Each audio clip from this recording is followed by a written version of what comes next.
gracious and merciful Heavenly Father, the psalmist says, "As the deer pants for the water, so my soul longs for you. My tears have been my food day and night." And Lord, we feel that this afternoon. In a time like this, it is easy to ask the question, God, are you even there? Our hearts are grieved. Our minds don't comprehend. But you, our God, are a God of steadfast love and mercy. You are a God of hope and comfort in the midst of affliction. You are the God of everlasting life. So while death grieves us today, and while today and many future days will be filled with great difficulty, we still trust you. You are our rock and our Redeemer. You are a sure and steadfast anchor for the soul. And so we look to you and we lean on you in this time of need. We also know that you are the giver of all life. And we gather today to celebrate Travis's life and legacy, to celebrate his humor, his outgoing personality, his friendliness, and the blessing of family. These are all good gifts from you, from our good Father. And so while our hearts are heavy, may they also remain thankful for the many gifts that you have given through Travis's life. We pray that our time today would remember him well and glorify your name. In your name we pray. Amen.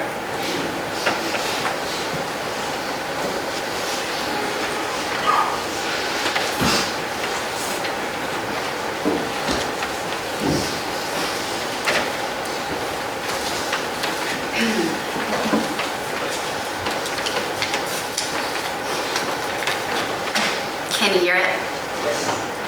It started in his toes, up through his gut and his lungs. It stopped for a while in his heart before exploding out of his mouth.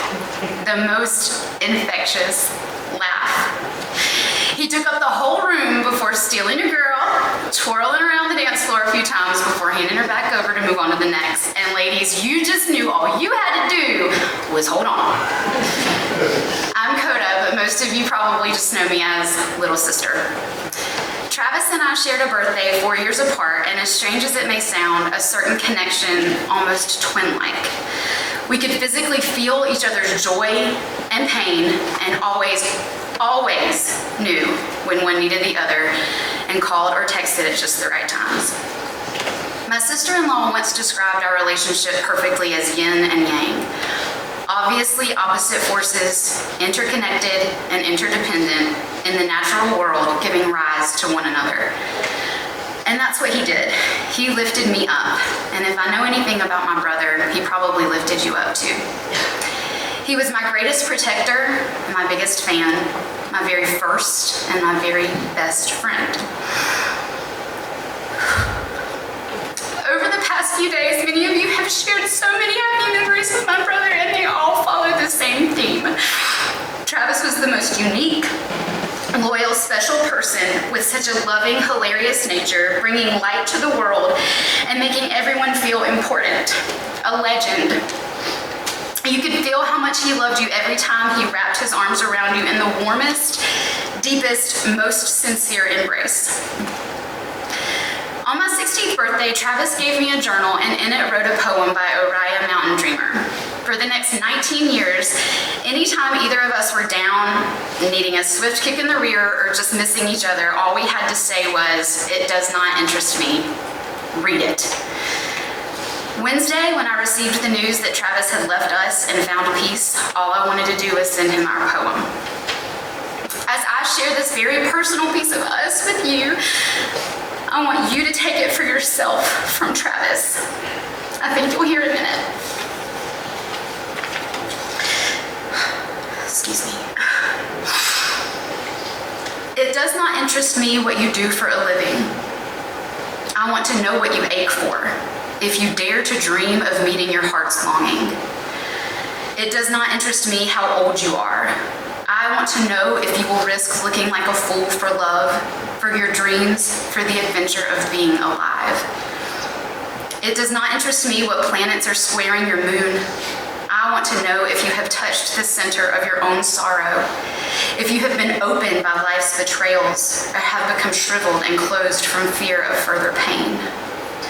I want to know if you can sit with pain, mine or your own, without moving to hide it, or fade it, or fix it. I want to know if you can be with joy, mine or your own, if you can dance with the wildness and let the ecstasy fill you to the tips of your fingers and toes without cautioning us to be careful, be realistic, or to remember the limitations of being human. It does not interest me if the story you are telling is true. I want to know if you can disappoint another to be true to yourself. If you can beat the accusation of betrayal and not betray your own soul. I want to know if you can be faithful and therefore trustworthy. I want to know if you can see beauty even when it is not pretty every day. If you can source your life from God's presence.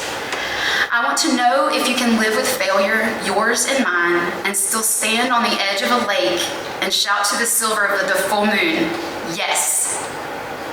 It does not interest me to know where you live or how much money you have. I want to know if you can get up after a night of grief and despair, weary and bruised to the bone, and do what needs to be done for the children. It does not interest me who you are or how you came to be here. I want to know if you will stand in the center of the fire with me and not shrink back. It does not interest me where or what or with whom you have studied. I want to know what sustains you from inside when all else falls away. I want to know if you can be alone with yourself and if you truly like the company you keep in the empty moments. I hope we can all find comfort in knowing Travis has found his peace. He really has, you guys. He wrote to me that death was his next big adventure. So, I know he's probably catching a wave, climbing a rock face, wading in the river with his fly rod, or telling the most ridiculous story to anyone who will listen to him without pain. Some of my most cherished times with Travis were on our drives together.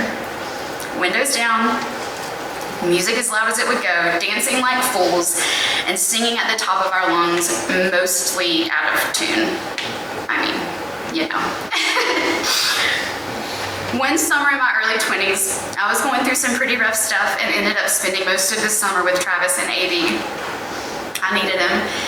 He knew it, and no questions asked, took care of me in his own way that only he could do. I'm going to leave you with the song he played me on repeat that entire summer full blast. Was there any other way with him? And with it, I want to send you Travis's love and hope that the wind will take your troubles away.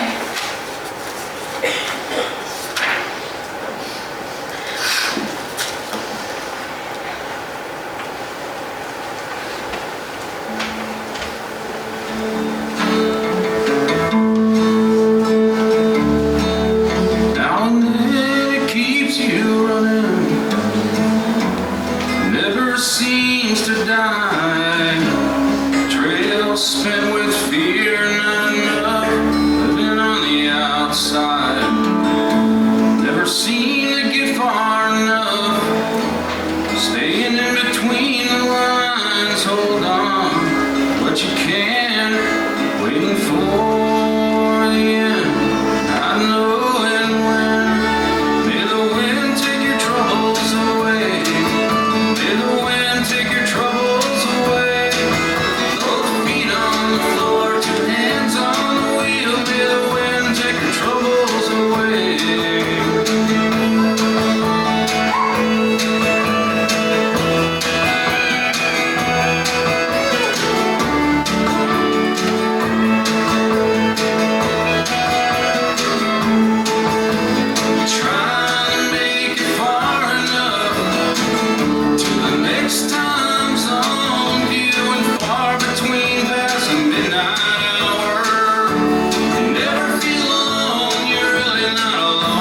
but we're going to get through it.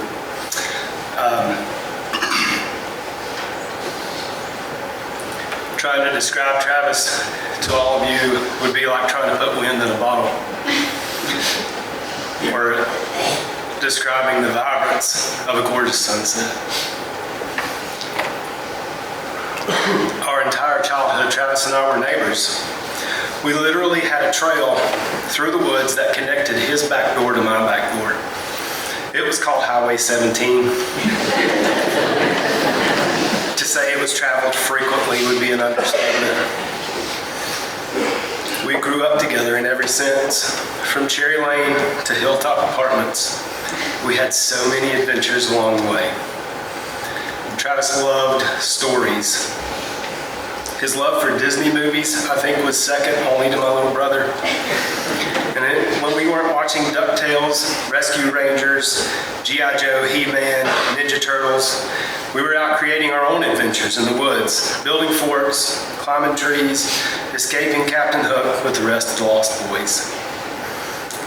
I believe that his passion for all things outdoors was cultivated in those woods. I know that mine was. Travis's story is what brought us all here together today. As much as he loved being the center of attention and making a room full of people laugh, he would also cherish those close and intimate moments with special friends. Everywhere he went, he became part of your story as well. And he wanted us all, while we're here together, to share some of those memories. So be thinking of your best Travis story.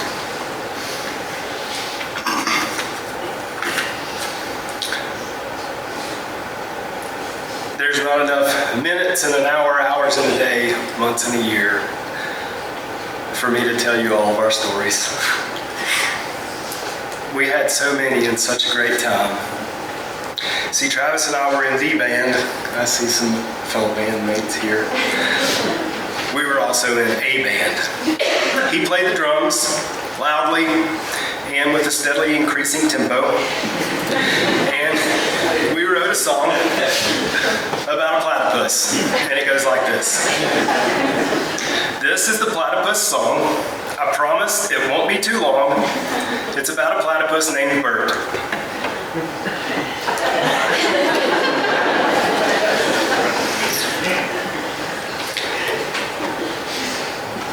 Do you have one of those things in your family or with your close group of friends that it's just normal for you? It's what you guys do. But later you find out that it's just totally weird. So, like I said, Travis and I grew up together, wee little lads. And, we would keep each other company while we made Stinky. Just hang out on the bathtub. I'm pretty sure that it was, Travis, I gotta go. Well, I'm not done with my story. Well, then you're gonna have to come on. Didn't find out till many years later that this was kind of weird and maybe a little gross. Just wish that they'd told me before my honeymoon.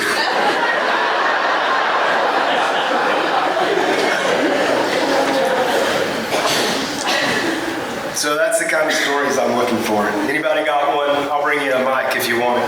Just if you can talk loud. Anybody got anything that comes to mind? You want a mic? You sure? This might be his first adventure. He had a play day with Aaron Ray at 18 months old. And so I went to the mailbox to get the mail. They're standing at the door watching for me to go the short distance in the front yard to get the mail. The door is locked. 18 months old. I'm pretty sure the taller of the two did the locking. And so I'm like, what am I going to do? And I look over into the bedroom window, and the closet door is open, and there's two little boys hunched over there dying, laughing. They knew exactly what they did at 18 months old. They were having a hoot at my expense. Have to love it. You have to love it.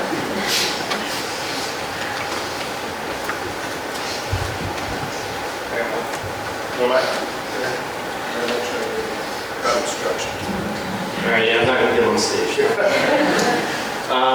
Me and Travis lived in Rancho Beach at the same time.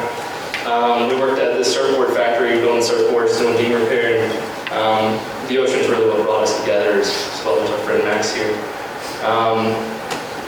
Anyway, about a year into it, we had the opportunity to consult on a surf film being filmed in Wrightsville Beach. I think it's called The Perfect Summer. It's on Netflix. You'll actually see 3 cameos of Travis if you go in and check it out. One day we were just sitting on the beach, hanging out, not doing much anything. The film crew was doing their thing, and we looked out, and Sean, our boss, he comes up screaming at us, and he's just like, "Hey guys, go, go, go, go!" And we thought initially I just thought it was, some film thing. We had to do some walkthrough, And a split second later, we realized there was 2 guys in the water, caught rip current and drowning. And we immediately grabbed our boards and ran out as fast as we could into the cold water. Went out as fast as we could. The guy that was going under is really not looking like he's going to make it. Of course, Travis got to him first, pulled him up, and we really didn't. As a surfer, this is something that happens. And that day there was, of course, a crowd, a whole film crew, and we came in and people clapping and whatnot. That was kind of unusual. No doubt Travis saved that guy's life that day. But the funny part of it is because of all that fanfare the next day, the news wanted to come out and interview us. And Travis took the opportunity to get a laugh out of everybody. So, as the news crew was interviewing him, he said, he was sitting up there kind of doing a really cliche surfer voice, trying to like, "Hey bro, yeah, we're out there, we were catching some waves, we got him, he's good, we're fine, and the interviewer just didn't know what to think.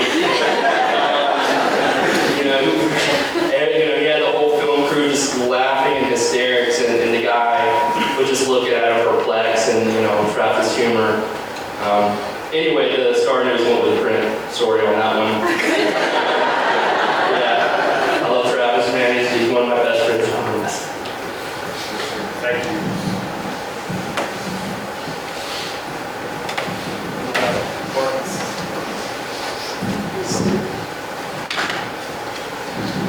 I actually met Travis through Eric, their first year at Tweetsie Railroad. And when you meet Travis, it's like, first time it's kind of like, what in the world? And then the second time it's like, oh no, this is cool. We had some awesome times together. Travis was sort of my on and off roommate for a period of time. And he just had an obsession with eating peanut butter. My actual roommate's peanut butter. She liked him, all kinds of stuff. But anyway, at the end of that first summer, there was a break at Tweetsie when they stopped going full time. They go just weekends, so everybody kind of heads to the beach. So we're at the beach, we're having an excellent time. It's time to head back, and I'm like, well, Travis, I'll give you a ride. I've driven down there separately in a small Mitsubishi Eclipse. All right, so we wait till about 10 a.m. or so. We start heading back to Boone. We're just having a really, really, really good time in that car. And listening to some awesome music, singing along, smoking like cool cigarettes. I don't know why. None of us liked it, and I did, we just did. But, so we're heading all the way through. It's getting dark. Looking at the gas tank, like, Travis, we have to stop and get some gas before we head up the mountain. And he's like, yeah, you're right. Just sitting there, we're cruising along. All of a sudden, Travis is like, where's your camera? And he's like crawling in the back seat of the Mitsubishi Eclipse, which is pretty dangerous when you're going on the interstate. And he's like, I need your camera. We're almost in Virginia. Somehow we had driven from Myrtle Beach, South Carolina, through the entire day and ended up in the eastern part of Virginia. Before realizing we might be lost.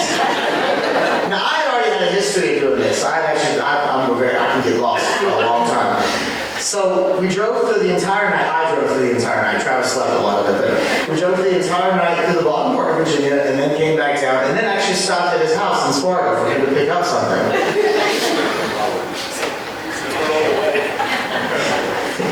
So we finally get in. I drop him off at his apartment.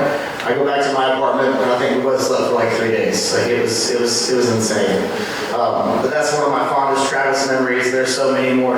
There's one that's ongoing. I'll tell you real quick. The last time he was at my house, he shows up with a case of beer. We had this experience.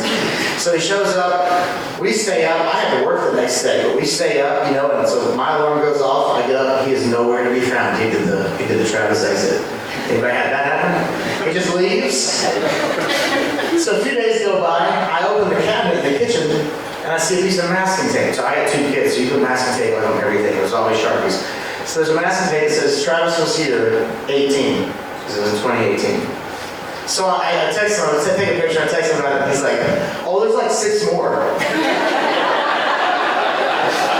They're all downstairs, but they may or may not be in Sharpie and masking tape. So when I found out on Thursday, I got home, it was really late, I got home, I looked at that, and I searched my kitchen.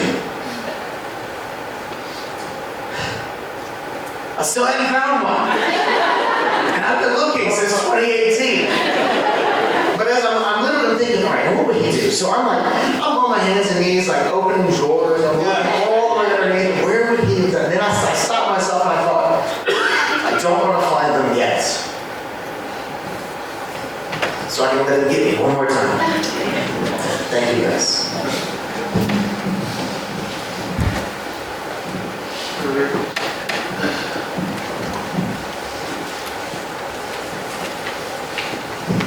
Hi folks, my name's Andy. I first met Sweet Wild Travis about 20 years ago in a class called Expeditioning. Maybe it was PE backpacking, but it was first introduction. Travis was planning a 2-week expedition in the woods, and folks, that's really the place I want to get to know Travis. He's at his best. When I got this tragic news, I wanted to convince myself this was another one of his elaborate traps, one of his ambushes they like to do. Those of us who love Travis knows his zest for life and his spontaneity is unparalleled. There's no better person to run into in an airport or a strange place than Travis, and there's no better person to put your life on hold for. And I thought I really knew and loved Travis until I had children, and I saw a new side of Trav, him teaching my daughter how to roll cast, and show up and you're like, what are you doing? You're like, oh, getting ready for school. He's like, oh, sorry, Andy. There's no school today. Bill's got some stuff she's got to learn. My daughter's name is Willow, but, Travis and I always call her Bill. He said, Bill's got some stuff you can't learn in the book. I said, Andy, if you pack lunch, you can come. I got to check with Bill. And he looked over at Bill. Travis immediately, and shoe size is like, Travis is like, it's me and her against the world. He says, well, he can come. Come your dad. He's like, well, we gotta pack a lunch. But that's what I always remember about Travis, as all of us are deeply heartsick, but he taught me a new way to live life, and what an adventure. Yeah.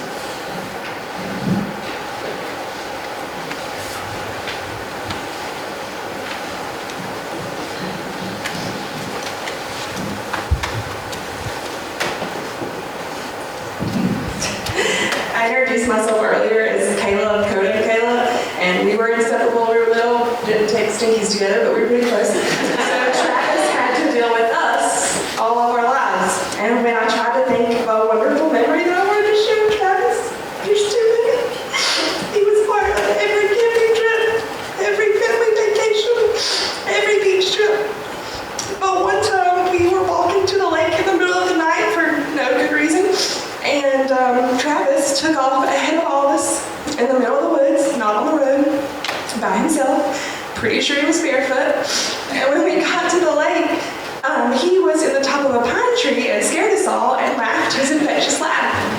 And so today, I thought about how many times in my life I felt safe because Travis was there, because he went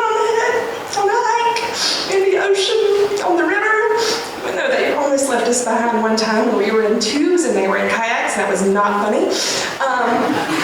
But I felt safe because he was safe, and he went on ahead. And so today, that's what I'm thinking of. Travis just had to go on ahead.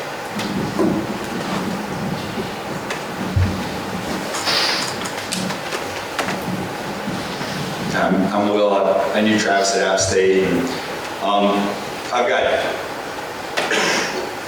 also too many memories of Travis to share.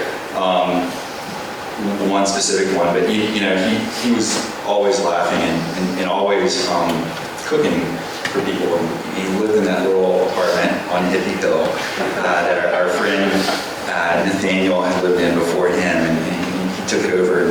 It was the scene of so many potlucks, and it was kind of in the center of town. I had this little garden out front, and if you were ever lucky enough to end up there after a show or a party or anything else, Travis would cook for you, and you'd probably get homegrown food from Gerald and Sharon's.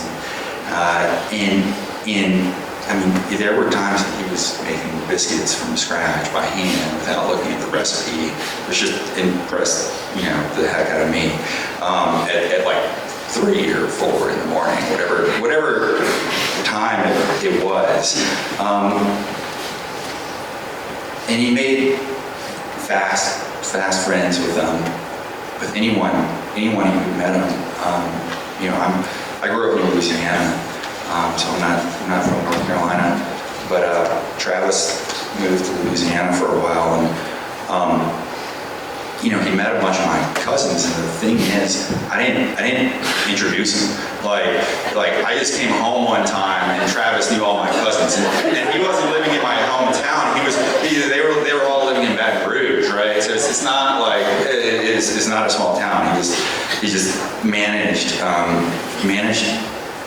to do that, And when he was in Louisiana, if you've ever met someone else from Louisiana, Travis could cook and dance and fish, best of them, and that's no small feat. At App, we had this joke, we had a running joke that we told people that we were brothers. And I was just somehow the long lost brother. And we actually convinced a bunch of people that it was true, to the point that when we tried to tell someone once at a party or somewhere that it wasn't actually true, they flat out just refused to believe us and said that we were, told stories all the time, and that we shouldn't tell people that we weren't brothers because that was serious. And he was a big brother to me, for real. So they were kind of right. And time and distance never mattered. When Travis called you, it was like you'd never skipped a beat. You were just in the same room with him again and laughing and having fun. And so, I miss you, Travis.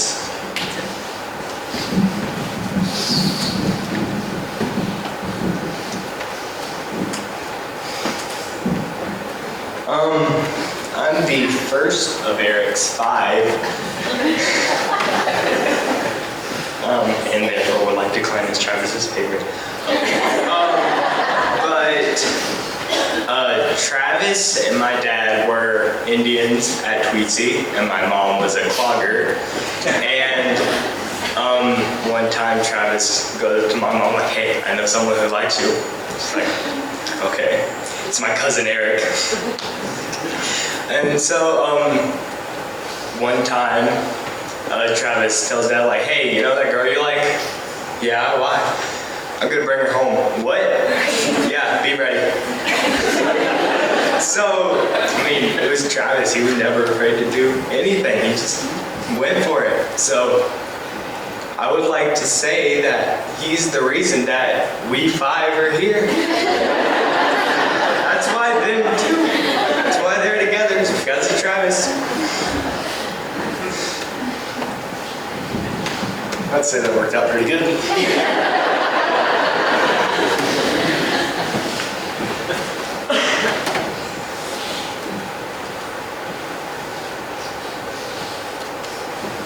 All right, anybody else?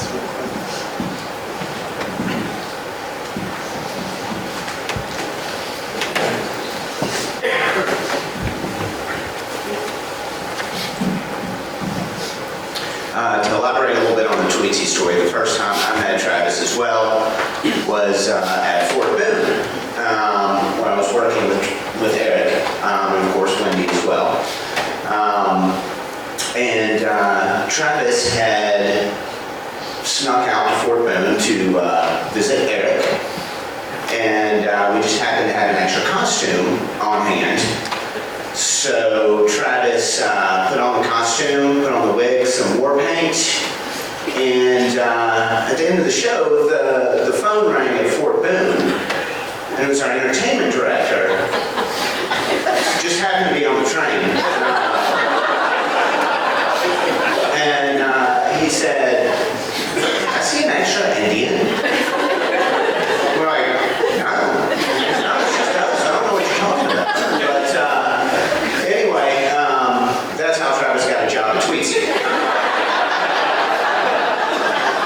And you know, you've got those summers growing up that just like stick with you so deeply, and you know, the ones you'll never forget. Although there's unfortunately a lot I do forget about that. Thanks to Travis, but but yeah, he was one of the sole benefactors of making that summer one of the most epic summers of my life that I will never forget. There's just too many stories from that. I mean, just like everyone said, there's too many to share that it's hard to even pick one. One of the last times I did see Travis, though, he was visiting Boone and visiting Sparta actually, and he contacted me and said he was going to be in town, and my girlfriend and I at the time, we said, well, you know, we've got a pull-out couch in the apartment, why don't we go out and do something, and then you can just, you know, crash at our place, which he did. But we ended up getting home, and our neighbor had pulled up in his truck, was kind of freaking out a little bit. Of course, Travis had never met our neighbor, but our neighbor had run over a deer on the way home. And our neighbor didn't want it to go to waste. So Travis, not knowing this guy, goes in his truck, grabs a rope, grabs the deer, works the deer up on the front porch. Completely, you know, he told me, he said, get a shovel and go dig a hole so we can, you know, what we can't use. So I went and dug a hole in the side yard, yeah, we sat up till like 3, 4 in the morning as he was working up this deer. But we had to leave the next morning, and we told Travis, he didn't ghost us. He was actually still asleep on the couch when we left, but we found Travis the next morning on the pull-out couch spooning with our 115-pound German Shepherd. But anyway, yeah, so you just can't say enough about his kindness and his love for everyone he encountered, so he will be missed. He always knew what to do, even when he didn't know what to do.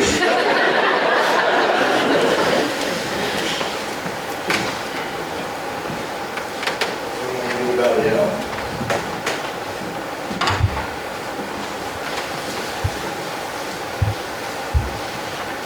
I was thinking over the last couple days about so many of those great cinematic achievements from the 90s that Travis and I used to watch on repeat. You know, Biodome, Wayne's World, Tommy Boy, Shrek, Toy Story, Dumb and Dumber. They're all kind of the same story. two idiots, two people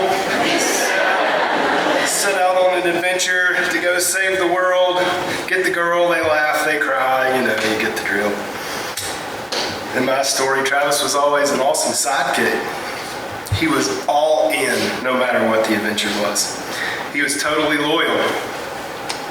He did everything he could to make sure you were doing the best that you could. And he always made sure you were having fun. As we got older and our lives kind of ebbed and flowed, I have no doubt that he was a sidekick for many of you here. Loyal, all in, and making sure you were having a blast. Travis was also a great connector. As many of you know now, he played a big part in how I met my wife and eventually started our family. He was continually thinking of who would make great friends. And since he knew basically everyone in the state of North Carolina, it wasn't really that hard for him to be immediate. And I know we've got Colorado, Minnesota, where else? Lots in North Carolina, Tennessee. Did I miss anybody? All over. Came to celebrate how awesome he is. And the impact that he's had on our lives. When you grow up in a small town, you basically know everybody. I was good with that part. But as Travis began to spread his wings and fly, his larger-than-life personality helped him make new and close friends no matter where he went. I find comfort in believing that Travis has found eternal peace in the arms of our Savior, Jesus Christ. I remember him being baptized right there and saying that he is who he says he is. Friends, if you've never considered Jesus as your Savior, please let today be that day, or even if you haven't thought about it in a really long time. He never promised to take our pain away, but he does give us hope for tomorrow. On behalf of the family, I know I shouldn't look that way. I want to thank you all so very much for being here. Your presence means the world to all of us, and I know it would mean the world to him.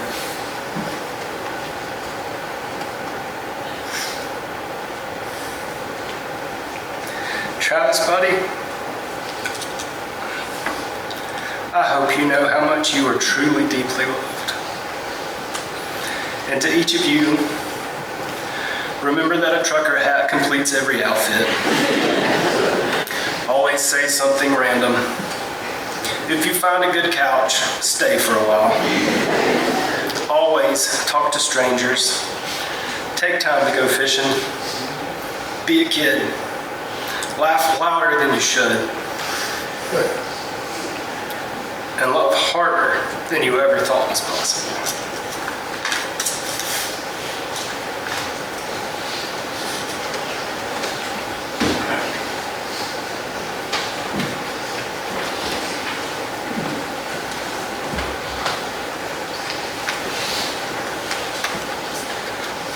Very good, Eric. I know there's a lot of you probably going to stay around and tell a lot of stories, but we do have to move on a little bit, so I'm going to go ahead and close the service, and then you'll be welcome to share whatever you want to later. Let's pray. Dear God, we come to you today with heavy, broken hearts, knowing that you are the great healer and comforter. We pray for your gentle hands to reach down and lift up Gerald and Sharon, Coda, Zach, May, and E. Reese, so that they can see your face and feel your everlasting love. We pray that all of the family and friends gathered here today and those that will visit in the coming days will share your love and kindness through their words, prayers, and actions.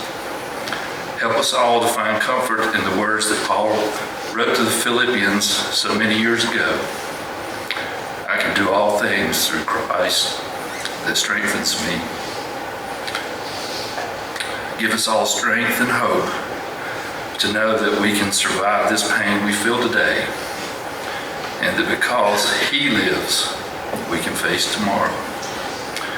These things we ask in Jesus' holy name. Amen.